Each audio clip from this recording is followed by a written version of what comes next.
কবি সুভাষ মুখোপাধ্যায়ের কবিতা ছাপ পরিবেশনায় আমি অনিন্দিতা দাস। কেউ দেয়নি কো উলু, কেউ বাজায়নি শাঁখ, কিছু মুখ কিছু ফুল দিয়েছিল পিছু ডাক। পরনে ছিল না চেলি, গলায় দোলেনি হার, মাটিতে রঙিন আশা পেতে ছিল সংসার। আকাশের নীল গায়ে শপথের ইস্পাত, দরজায় পিঠ দিয়ে বাইরে গভীর রাত।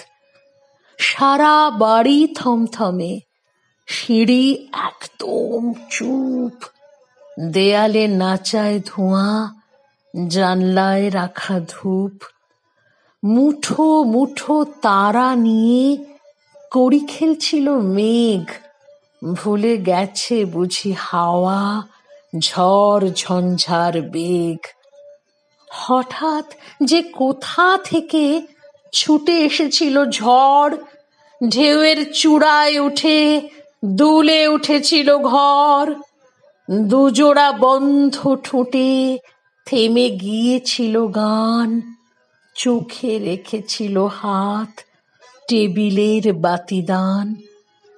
জীবনের হৃদে স্মৃতি চোখ বুজে দিল ঝাঁপ, ভিজিয়ে সে জল ছবি তুলে নিল এই ছাপ। কাব্যগ্রন্থ যত দূরেই যায়, সুভাষ মুখোপাধ্যায়ের কবিতা ছাপ পরিবেশনায় আমি অনিন্দিতা দাস।